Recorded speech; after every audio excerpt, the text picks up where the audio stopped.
I'm Susie Baldwin and I've been keeping chickens for over 20 years now. When I first started I was seen as slightly mad and eccentric, but I'm happy now because it's normal and it's almost fashionable to have chickens. I don't have to do a lot for them and they lay me fantastic eggs. I love chickens. They are so endearing. They're the only pet that I know that gives you something back every morning. And at the end of a hard day, they're there just to watch and you feel all your stress go away. They have arguments like you and I. They have their own characters. They run around, they do naughty things. Chickens aren't difficult to keep if you set up properly, you stick to a routine and you don't miss out on the vital jobs.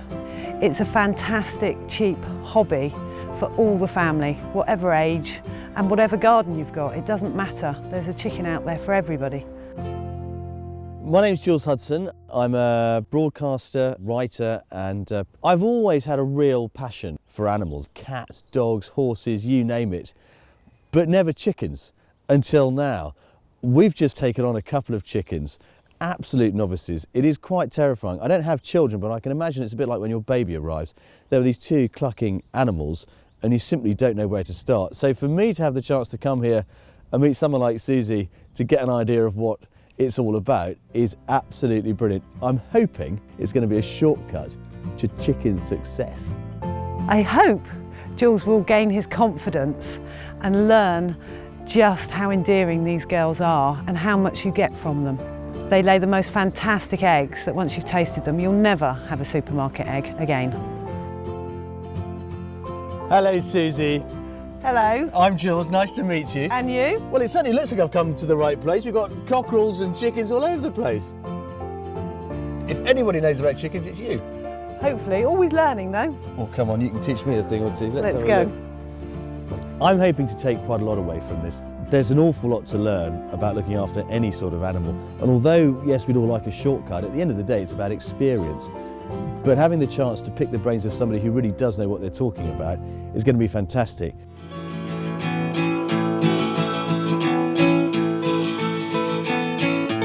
Five reasons to keep chickens. Well, the first one has to be the amazing eggs they give you. They taste like nothing you've had from the supermarket. You really will notice the difference.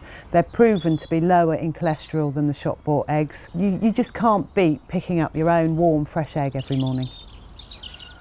Number two, they're really easy to look after. They pay for themselves. Once you've paid for your house and your setup, you'll never have to buy another egg again. Number three, they are great pets for children. They instigate care and responsibility for your children. And not only that, they learn that their food doesn't just come from the supermarket. Number four, chickens are just fantastic pets. They're great stress reducers. Their antics are amazing and hilarious. And after a long day in the office, to come back and watch your girls frolicking in the garden is unbeatable. Number five, chickens produce lots of droppings, which in turn make fantastic fertiliser for your garden. It's rich in potash, nitrogen and phosphate. And they love slugs, so you'll never have to go around picking up your slugs in the morning because the girls will do it for you.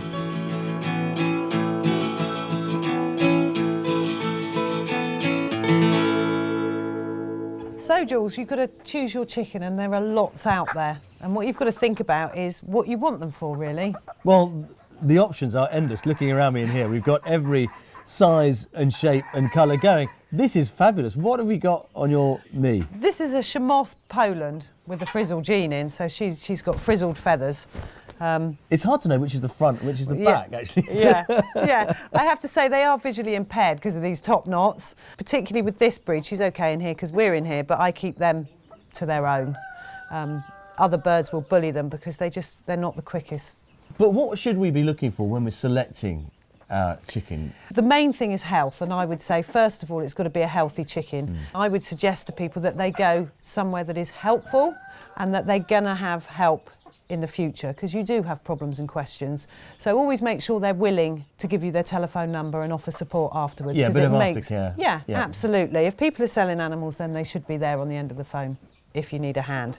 I have lots of people come here, well, it was just given to me in a cardboard box. Look at their surroundings, make sure it's clean and tidy and you like what you see, and that they're happy for you to handle their birds. you should be able to check them over with them. If you don't know what you're looking for, they should. So she's probably not the best one to show us on, but if we grab one where you can see their heads. Which is one of these? Yeah, she's a good one. Let's. So you always make that look so effortless, Susie, grabbing chickens. So beautiful colouring on this one. This is a silver lace Wyandotte. When you're looking for your birds, the first thing you should be looking at is their face, and they should have lovely clear eyes, nothing coming out of them. Never should they have anything coming out of those nostrils, nice and dry. Yeah. Another tip is just to gently push there, and if they've got any mucus in there, which can be from an infection, it'll make the eyes bobble. Okay. And it'll come out of the eyes. They should have nice clean combs. Depending on the age, they should be nice and red. When you're buying point of lay, they can be slightly pink, and that's perfectly natural. What do you mean by point of lay? Point of lay is anything from 18 weeks to 23, depending on the time of year before they lay. So they're kind of in their teenage years, developing and maturing. Yep. And it's okay then for them to be quite pink. But otherwise, you want a nice red comb, certainly upright. Some people, they'll say, oh, well, I went for it because it was sat in the corner. That's never a good sign for a chicken to be sat in the corner, ever. The other thing you should be looking at is a nice clean bum. They should have lovely clean bums. A little bit of poo's okay, you know, it happens occasionally, but what you don't want is big bold areas and eggs. They can suffer from things called lice, which are very easy to get rid of, but you don't want them if you're buying a bird. And they lay their eggs at the base of the feathers, which can make it all white and cloudy. You don't want that. The other thing you need to look at is nice, clean, smooth legs. Obviously mud's fine, but all the scales should be going one way. Because there is a disease, isn't there? It's called scaly leg. Scaly leg, and it makes the scales come up and crust. The little mites burrow into the legs and irritate the birds immensely. And it's quite difficult to get rid of once you've got it. You need to change your land and do a lot of work. So if you're buying a chicken, you don't want it. So head, bottom, feet. Yeah. And overall condition? If they've got lovely clean feathers and then alert, it's a very good sign. And also just sit for a while. Don't be rushed, sit and listen. There should be no sneezing. Chickens sneeze? Chickens sneeze, and it's one of the first signs of something called mycoplasma. I had no idea. Which is very common with chickens. A lot of the time it's brought in by wild birds. Yeah. If not, you can bring it in through an infected chicken.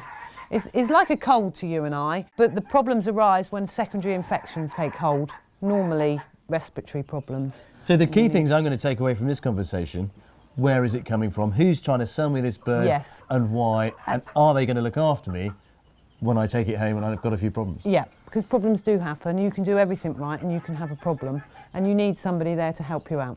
But I presume one of the other key factors to consider is where you're going to keep them, because not everybody's got acres. Of course, many chickens now are kept in towns and cities. If you have a very small area to give to your birds, then choose a smaller breed. They lay smaller eggs, but they're still a really good quality. And the bird's quality of life and your quality of life is much more important than a large egg. The hybrids are fantastic egg layers, but they do need space. They're very active birds.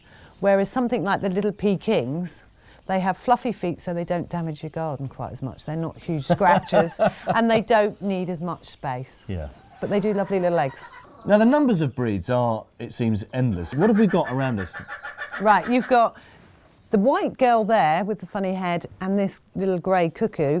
They're silkies. They're really lovely.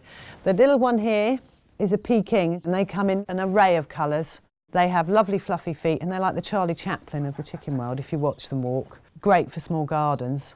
You've got Fizz over there. Yes, you've already introduced one of those. I think they're terrific. Yeah, they're like poodles, aren't they? Toilet brushes, my husband says, but yeah, they are. They're great characters. They're Polands. She's a Shamos Poland with a frizzle gene in. Something very tactile about it, isn't there? This sort of lovely, cuddly fuzz. Yeah, and fluff. It is nice. I would say in wet weather conditions, it's important that they don't get wet because of their headpieces. Beautiful.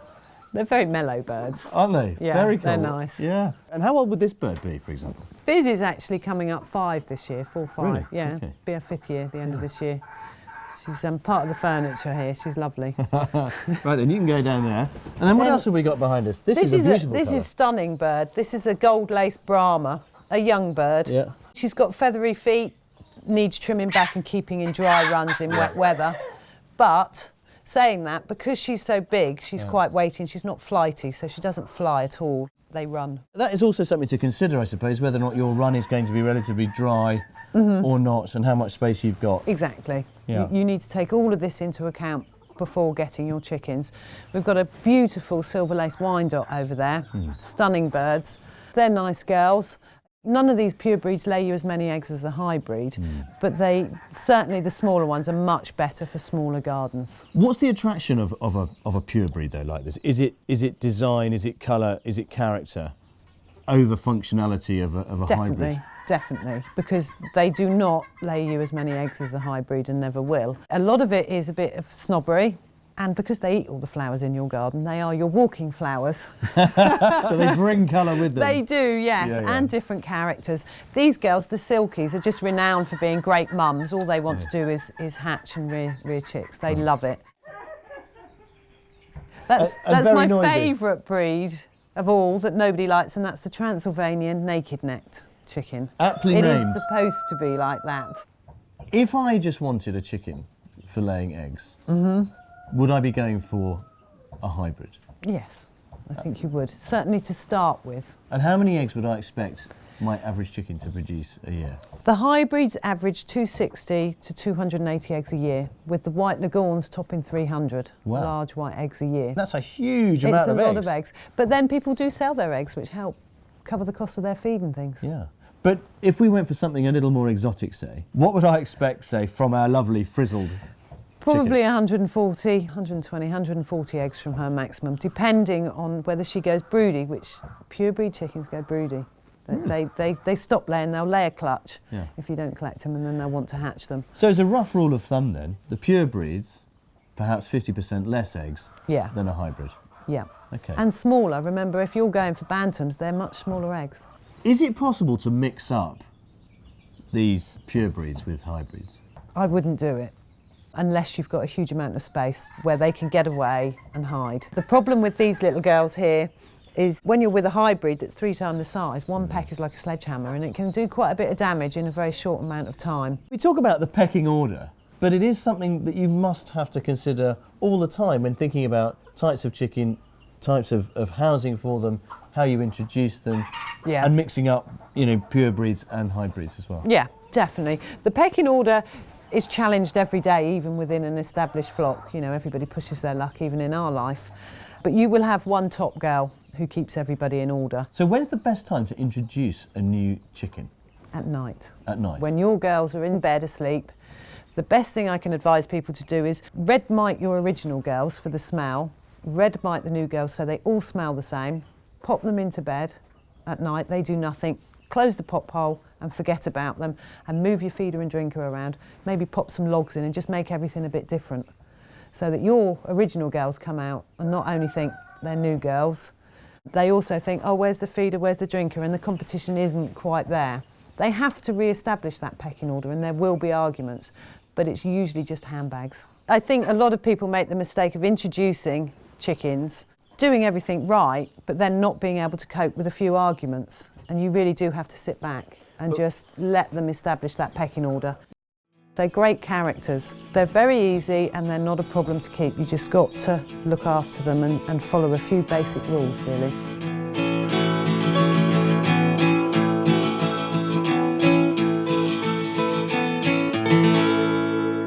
When taking your chickens home, it's really important to try and make the transition as stress-free as possible. So making sure your coop is all set up is just common sense. Get the bedding in and feed. Now, ideally you want the same feed that the girls are on so they're not stressed by a change of feed. Water, add a clove of garlic. It's great for the chicken's immunity, which can be slightly lowered when they're stressed. If you've got any batch rescue remedy, stress relief, that's great as well. The other thing is, what are you going to bring your girls home in? Now, ideally you want a nice cardboard box or pet carrier with some straw in. You're looking at putting at least 2 girls together for company and security. It isn't ideal to transport one chicken alone. You wouldn't like it. They don't know where they're going, so group them together if you can. Make sure the ventilation's good. If you have young children with you, it's very important to keep them calm. I know they're going to be excited, but have a chat with them. Nice calm voices, no screaming and shouting. It will scare the girls. Keep the radio down in the car as well. Don't have your music blaring. They really will wonder what's going on. When you get home, you need to pop your girls into the coop with the pop hole closed and just ground them in there for half an hour. Then you open the pop hole. It will take the girls a while to come down. It's all new to them, but they'll hesitantly come out gradually. And you hope by doing this that they will remember at night to go back up.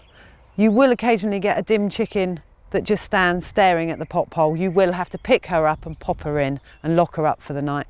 But normally after the first night, they get into the routine and they do it themselves. They're very, very easy. They always put themselves to bed then. Introducing chickens to your other pets. It's really important if you've got dogs to introduce on a lead and calmly. You don't want your dog to get hold of the chicken. They can die from stress. So do it calmly. Make sure you make a fuss of your dog as much as you are the new chickens. I know it's difficult, but they do get jealous. And with children, I know they want to be out there all the time, but just sit calmly and let the chickens come to you.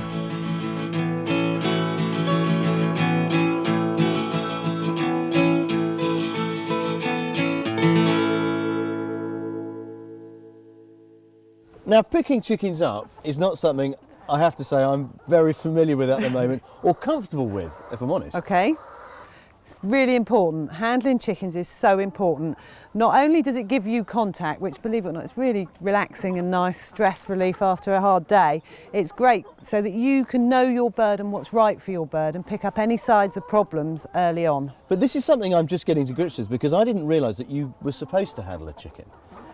That it might terrify them or frighten them, but you're saying it's all part of it. It is, and you are the owner, you are in charge, they know you, so you shouldn't terrify them. Yeah. Obviously, when you first pick your chicken up, they're going to be nervous, but they get used to it. And with gentle handling, but confident handling, they'll love it. So there must be a correct way to do it. There is a correct way to do it, and it's quite gently really, because these are egg layers, so they're making eggs all the time. An egg takes 24 hours to make, so there's a development system going on, so you don't want to crunch them. Show us how it's done. Well, distract first, have them looking somewhere else, right. And then you can just...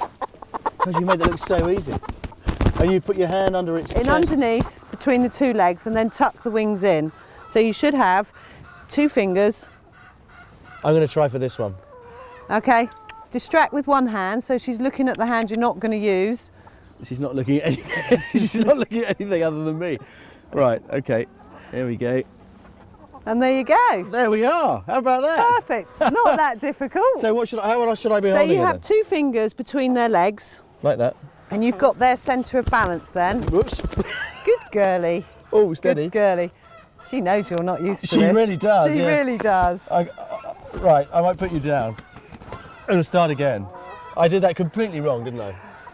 You're new to it. It takes practice, but you're not harming her. You're fine, and it's how we all learn. Hey. Hey. Oh, how about that? That's it. Perfect. How about that? Perfect. Oh, okay, now Keeping the wings in. There. Oh, steady. That's it. And you say that regular handling, there is a kind of bond that develops. There is, yes. They get used to it, and you know what's right and wrong about your girl. You can check their weight. You can give all the checks that you need to do. Without handling, you don't know whether they've got lice or a problem with their feet. So it's a chance legs. to really examine them. Yeah, you know, they can injure themselves when they're out and about. Yeah. And their beaks. She does it remarkably calm. They enjoy it. And how old are these particular birds? These are 18 weeks, so they're not quite laying, they're there or thereabouts, you know. It's very weather dependent. So these won't have had a lot of handling? No. No. No, and yet they actually haven't. they've taken to that quite well. Yeah, and she's not flapping, I'm not holding her wings in. It's just you being calm. Hello, isn't you. it? Yes. Fabulous. And as you say, it is about confidence. It's confidence. They pick up, they're like naughty children. If you're a bit nervous, they'll play you up. Right then, I'll let you go back. Fantastic. Yeah.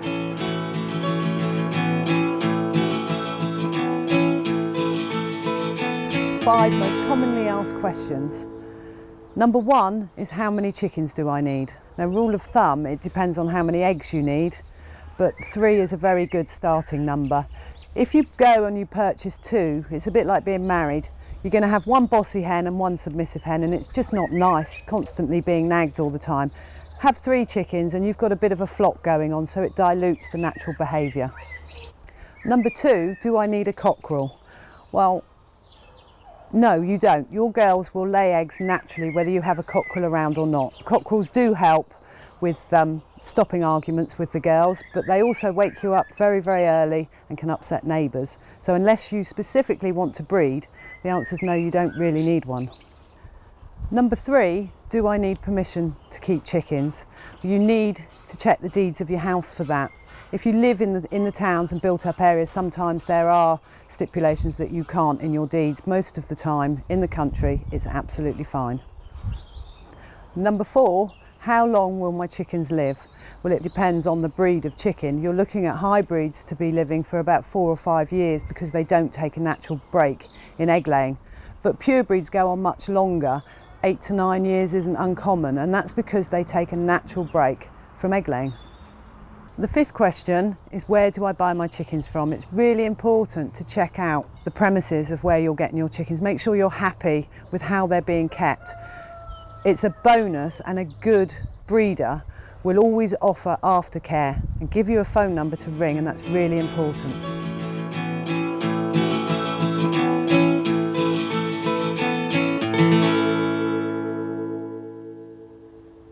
Well, Susie, the chicken run, I suppose, is the place to start, really. It's the key component, isn't it, before you start taking on any kind of flock, really? It is, and it's the most expensive bit of your kit as well. What are the things to look out for? What do we need?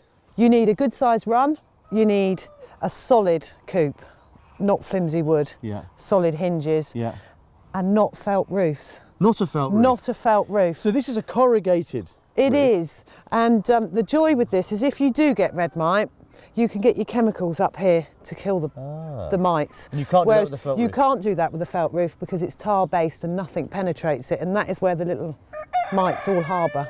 The size of the whole arrangement depends on how many chickens you want to keep. It does. In terms of space within the coop itself, the actual box, how much room do we need? This coop is perfect. There's about 6 to 8 chickens there, and they're fine in there because they've got a good run. They're keeping warm. If you had 2 chickens in there, it would just be too big. They couldn't keep warm.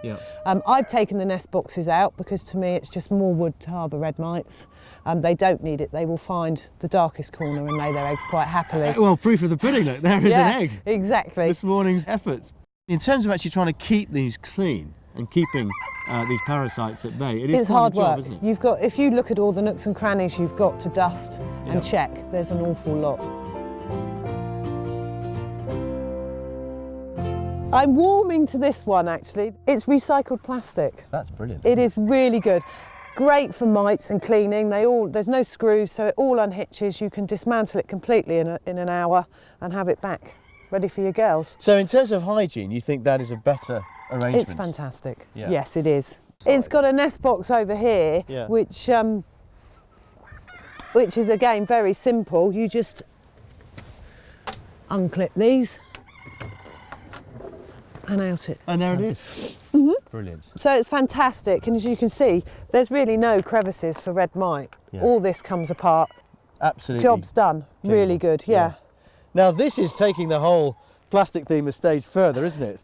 This is a really popular one. Can I open this? You can, it slides. That's fabulous, isn't it? Wow. I mean, this is very science fiction.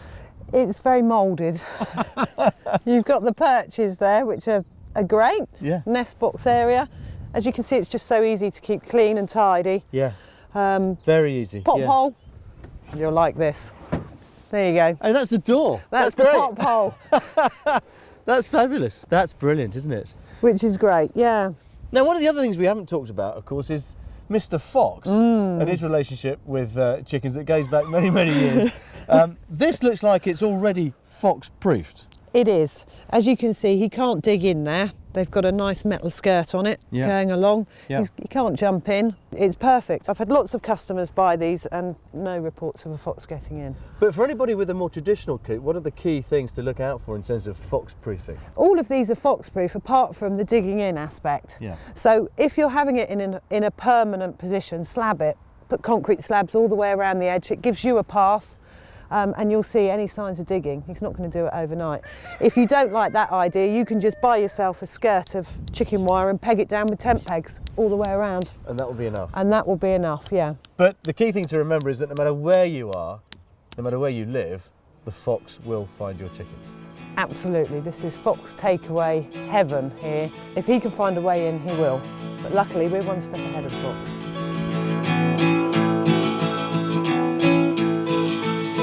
Clipping your chicken's wings. It's a really good idea when you first get your chickens, especially when they're point of lay, because they haven't got the maturity to hold as much weight as they will do. They're very, very nervous, and they will be inclined to dart around when you get them home as they settle in and become used to their surroundings. There are certain breeds like the Leghorns and the Campines that 100% need their wings clipped. They are flyers and they will go.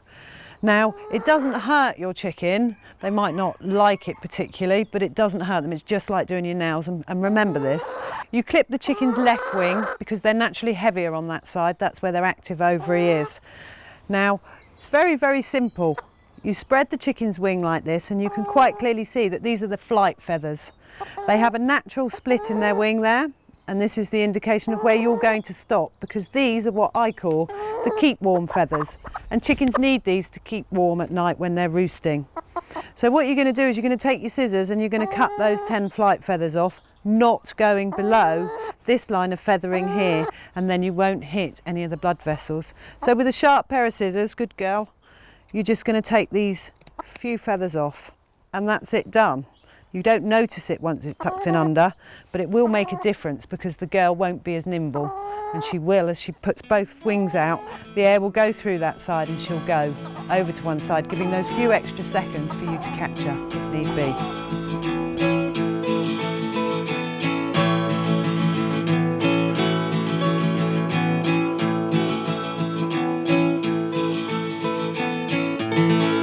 Right, Jules, feeding your chickens. Now, everybody assumes, as I do, that it's just a bit of corn, but clearly, by the array of goods on this table, it's a lot more involved. It is, to keep happy, healthy hens, yep. What have we got here? This is chick crumbs, and this is designed for chicks from hatch until about 6 to 8 weeks, weather dependent. Yeah. It's smaller than the layers pellets, has a coxodont in there, and a few more bits and pieces to give them the best start in life. So that's what we start out with our very young chicks, Yeah. if we've got younger chicks. And then where do we go to from there? We go to the rearers pellets. This one here, slightly smaller than the layers pellets, and they're on that from like 6 to 8 weeks up to 16 weeks. So for the first 4 months of their lives, it's those two combined, really? Exactly, yeah. And once you hit the 16-week mark, they're on layers pellets for life. Now, you mentioned layers pellets. Here they are. Even I know about these. Everybody knows about layers pellets, hopefully. That is the staple diet of a chicken. That's their main food. So everything they need is technically in there? In there, yes it is. You could just bring a chicken up on that. But we need to supplement that with something a bit more exciting. Absolutely, yeah. Now this is corn, isn't it? This is mixed corn, yeah. Now how much of that would you give them? To one chicken I would give a very small handful, very small, in the palm of your hand. That is about right for 3 chickens. And is that considered a treat, as something you would add to the layers pellets? No, you never mix it with the layers pellets. That is a afternoon scratch feed on the lawn. So this is to be fed separately? It is, as an afternoon entertaining scratch feed, definitely. And it's the equivalent of Mars bars and cream cakes to chickens. So this is just literally chucking it out? Chuck it on the floor, enough for them to finish in the afternoon. The idea is that they fill their crops up and it keeps them warm overnight. Ah, right, okay. Now then, what have we got here? In this bowl of shell, what's the point of that? Right, so you've got oyster shell and you've got flint grit in here. Now they use the flint grit, these little bits here, they eat these. Now chickens have got no teeth, so they don't chew any of their food. It's straight down into the crop. I never knew that. Yeah, no teeth. They don't chew, they don't, straight down. So they need help to grind all these corns and things up, and this is what the flint grit does in their gizzard. The gizzard's a really strong muscle, and it squashes it all up, and with the help of this grinds it all down. Isn't that extraordinary? You'd have thought it would hurt. It sounds like a very painful process, a throat full of grit and smashed up oyster shell. No, the gizzard is a really strong, thick muscle, so it's made for this. And would you feed this on a daily basis, or should that always be available? you know, for 3 chickens, you're probably putting a handful down once a fortnight in the run so they can again scratch feed for it. It's what they do, it's natural to them. You don't need containers for grit. It doesn't rot and it doesn't attract rats. So just scatter it on the floor. The other thing in there is the oyster shell, and the girls take this down and they absorb the calcium from this to produce their eggshells. Nice strong shells. And if chickens are deficient in calcium and they don't have it, then you can have eggs passed with no eggshell on. Really? And worst case scenario, they'll draw calcium from their existing bones, which can weaken them in later life. Right. So it's very important. So don't lose sight of that. That's No, a that's key important, yeah. additive. Now, finally, in terms of what we've got in the bowls, this looks horrendous, and it actually smells Yummy. pretty horrendous too. What can I smell there? You can smell in there, you've got garlic, you've got brewer's yeast, you've got seaweed, apple cider vinegar to bind it all into the rolled oats, wheat, and mealworms. Yeah, now the mealworms, these are dead, aren't they? They are, they're They are dried dead. out. So where do you get this stuff from? Any good pet shop or feed, you know, animal feed outlet will have all of these things. And you can get a lot of it online now. Now, you mentioned that the yeast and all the rest of it. I mean, is that stuff that you've added to this? It is. I buy it in separate tubs and I add it when needed. So is this considered a real treat? This is a real treat when they need it. Normally, in the winter, colder months, it gives them a great boost and also helps girls go through the molt. It's a bit like molasses, I suppose, with horses, isn't it? Yeah. Sugar beet. Yeah, it's a winter warmer, really. Yeah. Yeah. Brilliant. And they Okay. deserve it being outside. Absolutely. Now, in terms of actually dispensing all this, some of it, as you say, you can throw out the corn, particularly Yeah. for a nice little scratch feed. But the rest of it is dispensed, isn't it? It essentially? is, yeah. It saves you money in the long run and it saves waste. It's the waste and the mess we make that attract the rats, not the chickens. Now, we've got some examples here of classic feeders. They're Yeah, these are the ones I love. You can hang these up, breast height, stops the girls scratching, and the food's there ready for them whenever they need it. They know how much layers pellets they need. They're not overly greedy on it. So they're not Labradors. They're not Labradors. No, they're not. They're not. So that's the plastic version. Yep. Now, being an old traditionalist, You like that one. I love this one, the galvanised version. That's a real kind of picture of days gone by. I It love is. it. And it feels suitably heavy that it's not going to get blown over. No, it's not. It's In the not. And wind. you can hang it. Again, hang it. If you can hang your feeders, hang it. It Yeah. really does help. So entry level, that's the These place I to love. start. Yeah, I love these. I Yeah. use them everywhere. Now, water. Water, very important water. It needs to be clean and it needs to be fresh. So you need a container that they can't hop on, tip, scratch things in or poo in, because obviously you can get disease from that. So how does that work? This one's great. You just literally fill it up from the tap like that. Then you pop your lid back on and twist Upside down. and then straight up and hang. Because they'll scratch all the mud and things in. Again, just Yeah. keeping the dirt out of it. Exactly, keeping it nice and clean for them. Now, you've also got another example down there, which I've also spied earlier, Yeah, which you I like love. this one, don't you? Yeah, look, you see, it's proper, it's boys' own galvanised, isn't it? It really? is, yeah. But that to me seems like a very robust way of doing it, and that They're you can just fill it perfect. up, tip it On its side, no poo, no food mud scratched in and things. It's perfect. Now, something you mentioned earlier, Susie, while we were walking up here, was the thought to add garlic to their water. Mm-hmm. Why? It's a great immunity booster for them, and they're no different. You know, every animal and us, we all have moments of downtime, and it's just great for them. Just peel a clove of garlic, squash it, and pop it in the water, and it infuses all the goodness in, which Brilliant. they take in. I'm learning so much today. I love these little tips. Now, we've talked about meal and water and how to feed, but you've also got some other items on the table here that would suggest that it's possible to make their food that bit more interesting and a bit more colourful, not least fruit and vegetables. That's a great solution, isn't it? Hanging It up is. apples. Hang it up so that they have to jump and work for their food. You know, you've got to entertain these chickens. They're athletes. They're there to lay you lots of eggs, keep them fit. I never thought of them as athletes. I'm never going to look at my two chickens again in the same way. They can lay 280 eggs a year. That's pretty impressive. If you put it that Keep way, them yeah, fit. Yeah, you've got to keep them fit and healthy. you're right. Yeah. So that's fruit taken care of. Yep. Now, vegetables, carrots, obviously. And what's this? This is just the leaves off of a cauliflower. They like these. Hang them. Really? Hang them. Don't just chuck them on the floor. Hang them. Because when you watch chickens peck, they peck little bits off. Remember, they got no teeth. If you get really, really big bits up, Yeah. they can fall bombs and obstruct. Ah, get right. So it's easy for them to sort of tear it off if it's hanging. Yeah, it's Okay. natural for them. And carrots, I mean, who'd have thought it, really? They love it. Occasionally they might look at it and think, what the heck do I do with that? And you might have to grate it for a little while until they get the idea.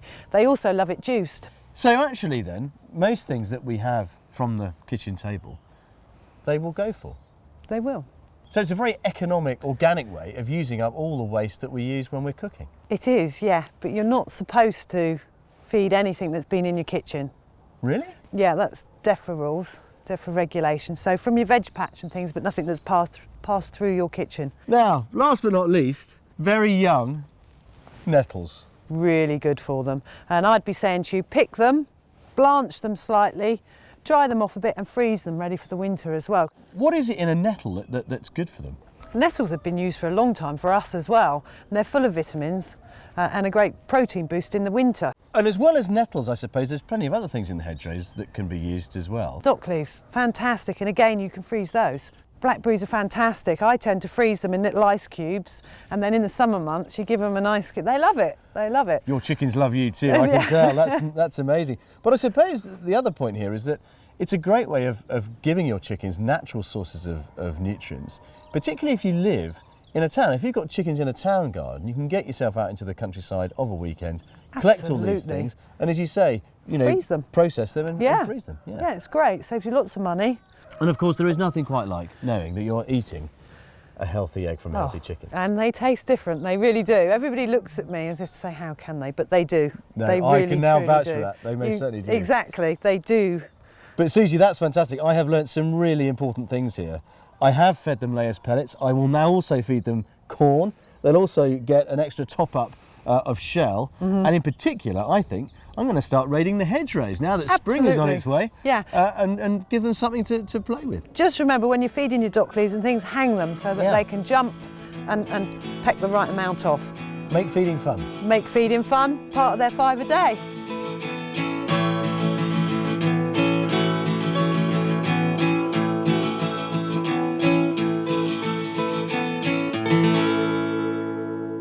Chickens and their eggs. That's why we have chickens, really.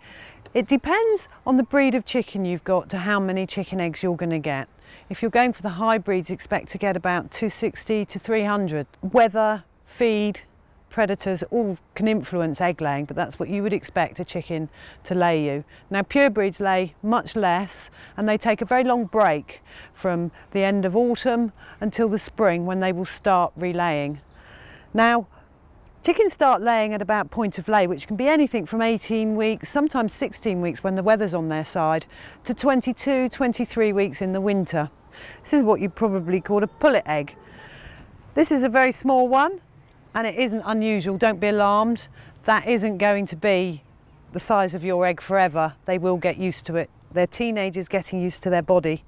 Now, this is something else that can happen, and that would be a double yolker. It's where 2 ovums have shot off, and you've got an elongated shell there, but it will settle down to produce you a lovely normal sized egg within a few weeks. The other question I'm often asked is, how long can you keep chicken eggs for?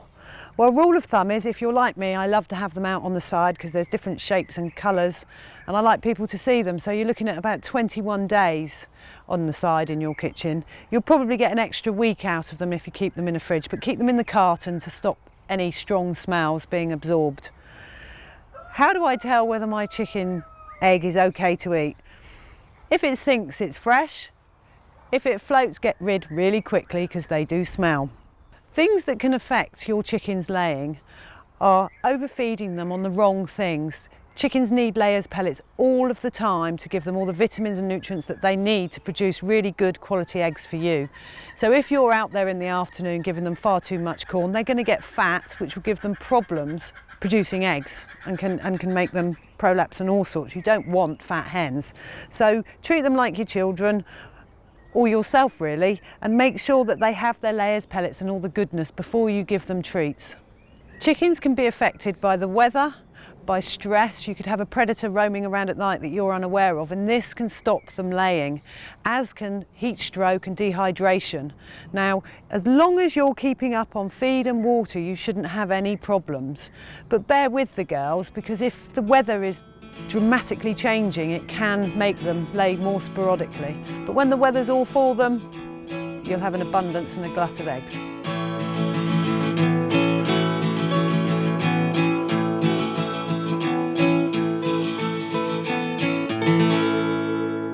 Right, Jules, routine. We all love routine.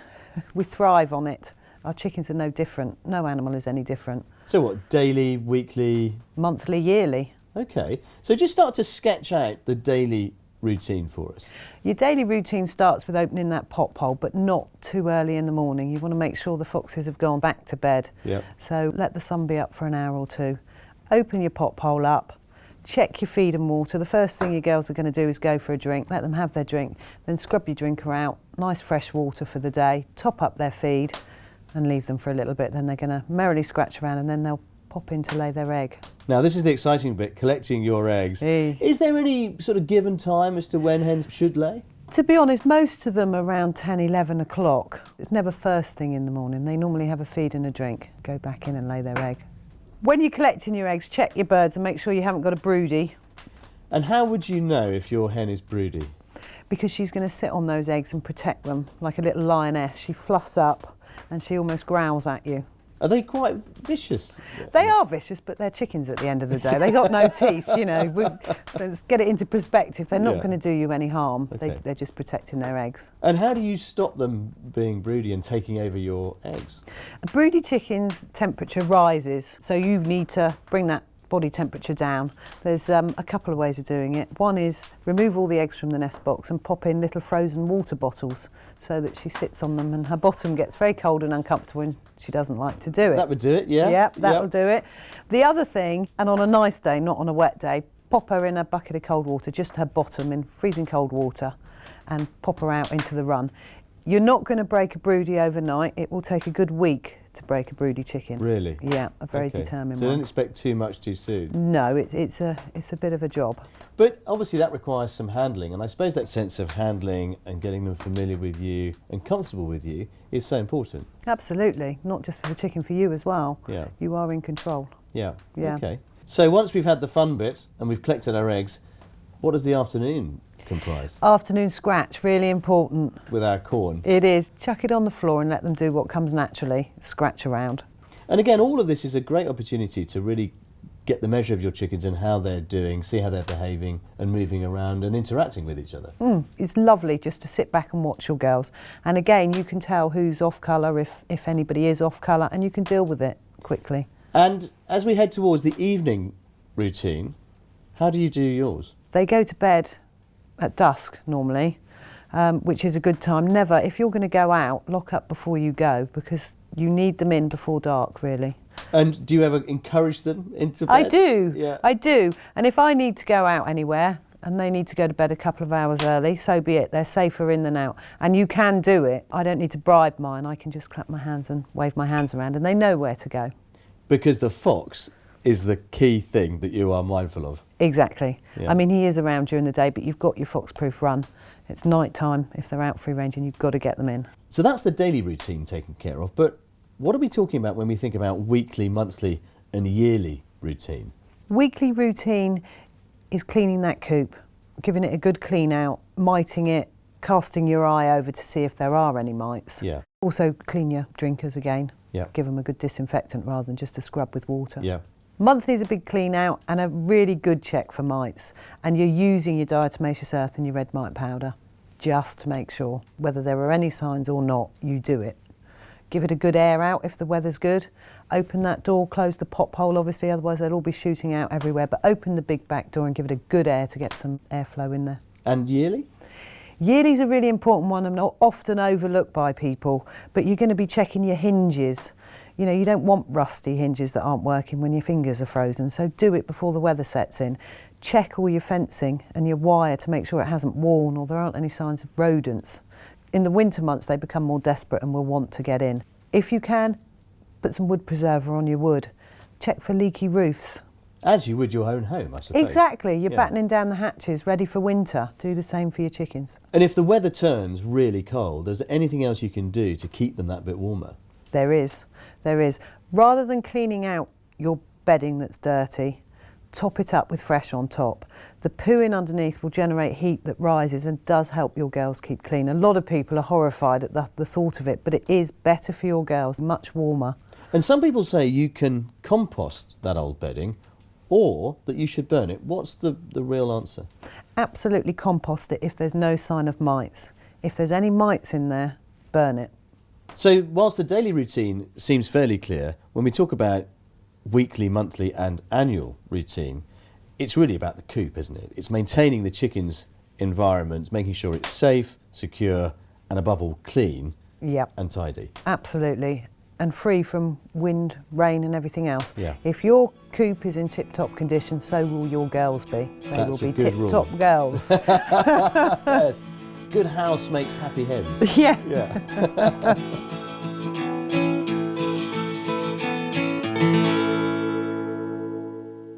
A prolapse is when the girl's insides come out of her vent.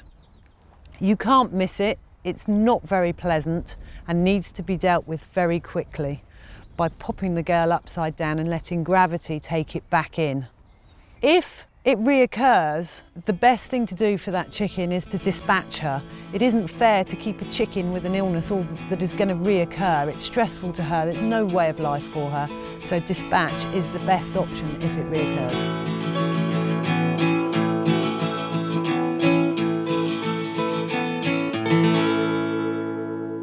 Well, Susie, we all get ill from time to time, and of course chickens are no exception. What are the key things to look out for? The key things for your chickens is to know what's normal for them.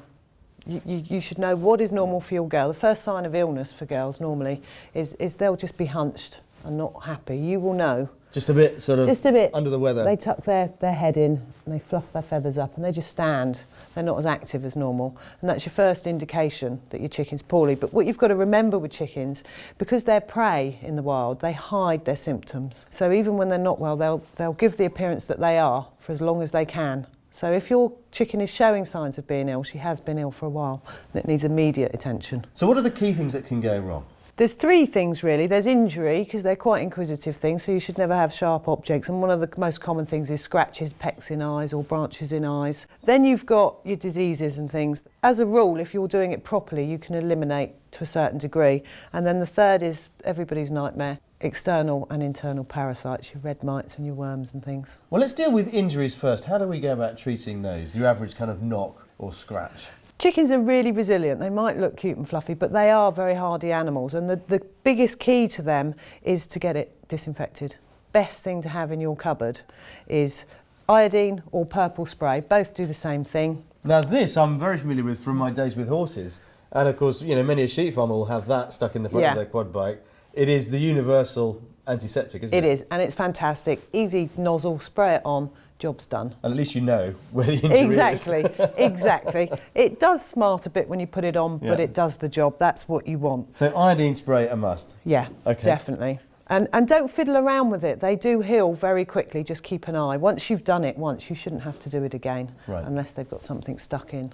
But obviously, key thing to look out for, no sharp edges, no loose chicken wire. Yeah. Nails on the run, etc. Yeah, and the other thing that happens is chickens peck, and if they're bored or their nutrition isn't quite right, they can peck each other. Right. They normally pick on the less dominant hen, and that can cause injuries really quickly. They can eat each other basically.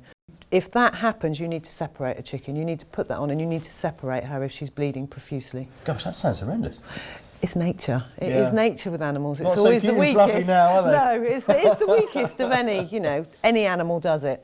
Okay, so that's knocks and scrapes. Yep. Diseases. What kind of diseases can they get? There's a whole array out there, but the ones that the backyard keeper need to worry about really is mycoplasma. That's one of the worst things. Wild birds bring it in. It's not dissimilar to a cold to you or I. And it shows they sneeze and they snot and they just generally look really sorry for themselves. Now normally if you give them a tonic, and the best one really is garlic, it's just great for your immunity. But with the mycoplasma, the mucus can be very thick. So apple cider vinegar is really good then as well. I don't just put it in water, I put it in the feed as well. So again, that's something to keep in the chest. It is. Along with some garlic. Yeah, it will help them to expel the mucus. We have problems with mycoplasma, but it's secondary infections which normally need treating by a vet. So is there anything that you could administer on a, say, weekly or monthly basis just to keep it at bay as a preventative measure? It's all about keeping their immunity up, and garlic does that really well. Right. The other thing is grapefruit extract.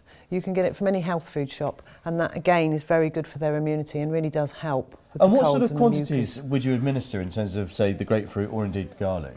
The garlic is normally a clove in about 3 litres of water. This is a couple of drops. It's a concentrate. And how often do you have to kind of rotate that through? I always do it for about 7 days after the symptoms have cleared, just to make sure their immunity really is tip-top. Yeah. But with anything, what people do go wrong is they panic and they do it too often and too early. You only use it when you need it, otherwise it's not going to do its job when you do need it. So as ever, it's just, keeping a beady eye on your birds. It is, and knowing sure your birds. What's happening. Yeah, but it's very, very simple. If you know your birds, it's very simple to nip things in the bud. So we've dealt with injury, disease, now then, parasites. Even with our 2 chickens that we've only recently got, we've already experienced the dreaded red mite, which I gather is one of the most common parasites that are out there, but there are others. There's the northern fowl mite that lives on the bird. Very, very similar in appearance unless you've got a microscope. Just tell us about these mites. What are they? Where do they come from? Wild birds a lot of the time, or when you buy your birds in from places that have got it and you haven't checked them over. And how does it kind of manifest itself to anybody unsure about what they look like? With red mite, you're going to get them on your hands as you collect eggs if it's a really bad infestation. First thing, your girls aren't going to want to go to bed because that's where the red mites are. They live in all the nooks and crannies. They come out at night. So during the day, you probably won't see any. There's normally a telltale sign of something very similar to cigarette ash along the crevices and around the perches. And what they do is when you lock your girls up at night, they think, yum. They come out of the cracks and crevices, run along the perches, up their legs and have a feast overnight. Oh. And then they toodle back off. So really, you've got to completely disinfect your run. Oh, absolutely. On a regular basis? Thoroughly, yeah, and keep an eye out. The other top tip as well is on a weekly basis, just hang a piece of white tissue or cloth, pin it up in the coop, and for some reason they are attracted, and then in the morning you can check to see if you've got any red mite. Oh, that's interesting. So that's a nice little rule of thumb again. It is, yeah, just once a week. And then if you've got red mite, you have to deal with it thoroughly. So what are the things that we can keep half-heartedly. in our store cupboard to get rid of it? Red mite powder, but I put that on the bird. Give them a thorough dusting in their feathers, a really good blast. And I do it once a week, whether they need it or not. So you do that as a matter of routine? Yeah. And then what have we got here? This is diatomaceous earth. It does actually say that you can use it on the birds as well. I don't like doing that. I've got some in my eye and it does itch a bit, so I don't use that on the girls. But in the houses, fantastic. Every time you clean their bedding, a huge dusting of that. And what happens is it shreds the skin of the red mite and they dehydrate and die. Oh, right, nice. So you get your own back? You do. Not quickly enough, but you do. And, I mean, you say you use this as a powder within the coop. What about disinfecting the coop with anything liquid? You can buy a disinfectant, but you've got to let that coop dry out, and most people haven't got the facility to let that coop dry enough to put your girls back in. So most of the powder forms work. A power wash is great, but only on sunny days. You do not want your birds back in that house when it's wet because they'll get respiratory problems. Right, okay. The other great tool at the moment is smoke bombs for red mite. Really? Yeah, fantastic things. This little one will do quite a large coop, and all you have to do is clear everything out, get your girls out, plug up all your ventilation holes, light the fuse. And stand well back. Doesn't go bang. Doesn't go bang. Leave it for an hour and it really does. So it bring basically them out. fumigates them? It fumigates them and kills them. But with any product, you've got to do it religiously and routinely. I would say every fortnight, because you leave eggs and nymphs behind. Yeah. It's And I guess really you've also got to do this first thing in the morning to allow your coop time to air, to dry. For the girls to go back in. Yeah. Yeah, definitely. So you actually, what you really need is a strategy, doesn't it? Once you've seen these problems, particularly with parasites, don't ignore it. Can't ignore it. Get onto it straight away. Yeah. The quicker you deal with it, the quicker you're going to have happy chickens. Yeah. And will any of these diseases manifest themselves in the sense that your birds won't lay? Yes. Yeah. The thing with red mites is they're bloodsuckers, so they make your girls anemic and they get very stressed, very ill, and they will stop laying. The other thing we haven't mentioned is scaly legs. It comes from wild birds, birds you buy from auctions or undesirable places. You can bring them in. I find it very easy to deal with, actually. You need to move your runs onto fresh ground, because the little mites will come off onto the ground.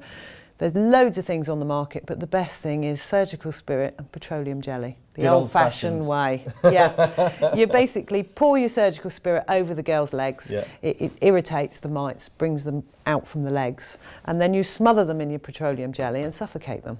Oh, nice. You know, what I do is I bring my girl into a little dog crate for a few days, and then you can paste it on every day. And presumably the jelly also helps to kind of rehydrate the legs themselves. It does, because they do crust and go dry and very sore for the girls. You'll never get them looking, you know, they'll never win a Lucky Legs competition, but you will get rid of the mites, which is the aim. So we've dealt with basic injuries, knocks and cuts and that sort of thing. We've dealt with diseases and with the dreaded parasites.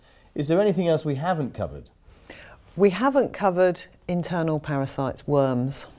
They're picked up with the girls free-ranging, picking up worms and snails and things. They will host these worms. It isn't a problem if you routinely worm them using a nice organic wormer, or you can use chemicals. There's lots on the market, but regularly worm them. So when would you do it? Once a month?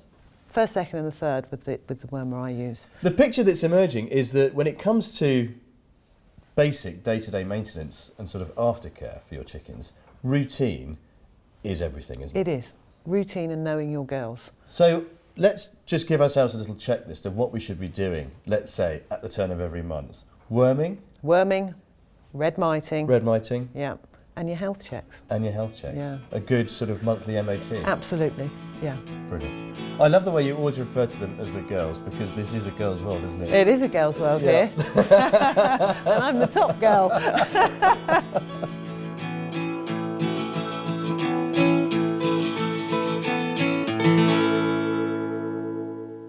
Unfortunately, when you have animals, your responsibility is to them, and sometimes you're going to have to dispatch a poorly chicken. It's what's best for them, not what's best for you. Some vets will do it, but just remember that you've got to make an appointment and the stress of the journey for the chicken. So ideally, when a chicken needs to be dispatched, it needs to be done there and then. Now, it's not a nice thing to do, and after years and years of doing it, I don't like it, but I do it for the welfare of my girls. There are dispatchers that crush the neck that you can buy, but these aren't recommended. The Humane Slaughter Association recommend electrical stunning, which is fine on a commercial basis, but most of us that only have a few chickens haven't got that, and it's very, very expensive. So it's the old-fashioned neck dislocation way. Now, it sounds horrendous, but if done properly without hesitation, dispatches the girl instantly. You have to remember, never do it in front of her friends. Take the chicken away from her friends. They don't want to see it. Talk to her and be calm. They pick up on it. Don't hesitate and do it quickly. The worst that can happen is the head will come off, which isn't nice for you, but she won't know anything about it, and the job's done. What you want to be doing is, I'm right-handed, so in my left hand I have the girl's feet very firmly. Here's a good girl. And then you just pop her upside down talking to her. There's a good girl. You pop your fingers, the base of her head, thumb in under here, and you pull down with no hesitation and very firmly and click the head upwards, and the job's done. You will hear the pop. Don't hesitate and do it firmly, and really the job will be nice and clean.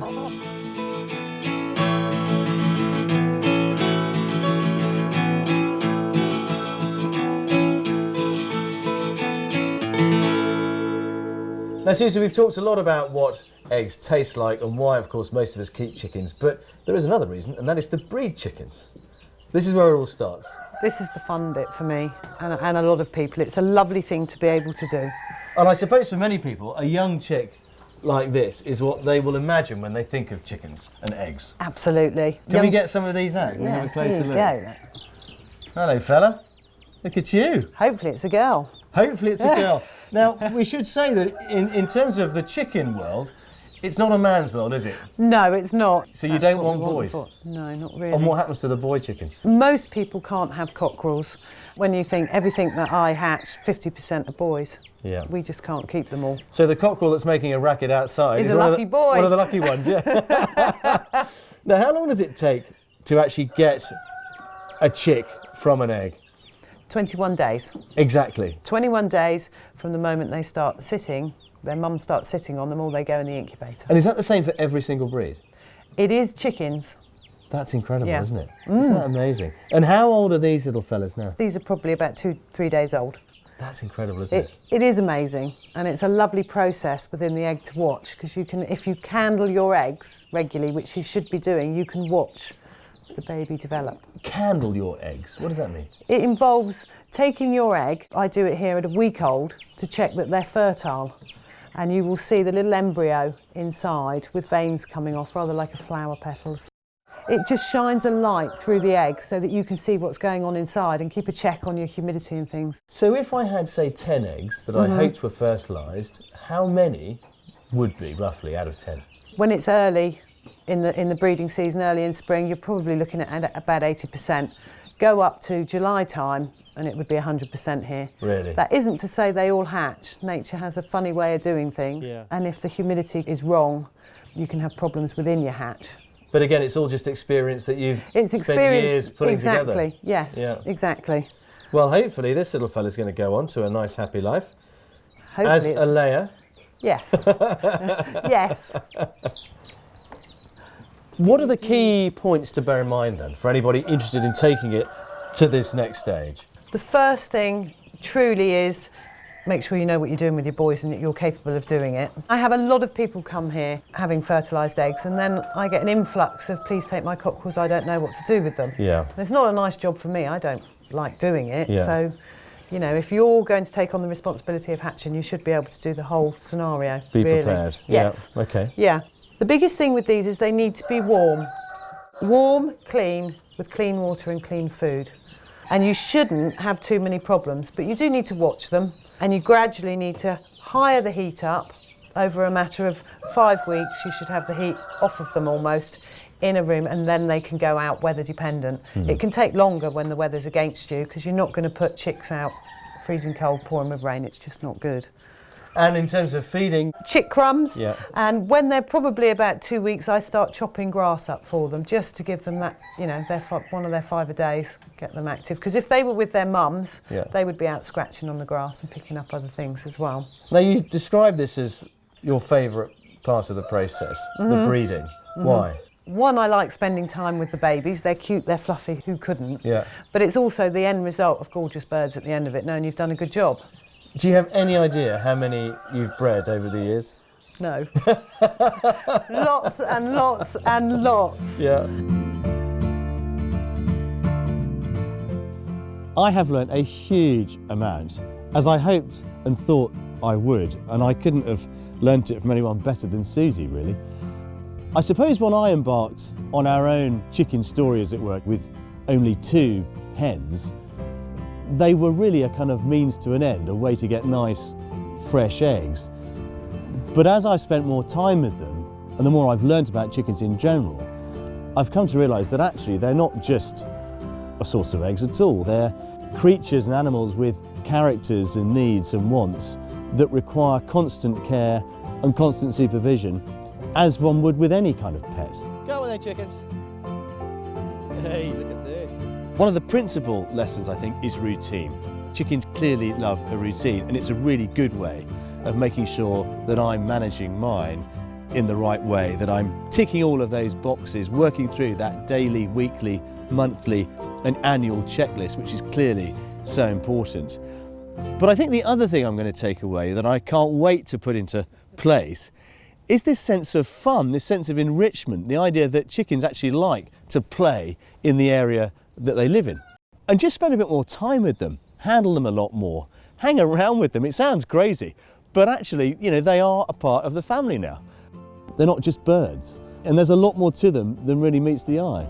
And it's not just about eggs, it's about having, you know, other animals, other creatures sharing your home and making it what it is. And if you want a rural life, I don't think you can beat, really, having some chickens thrown into the mix.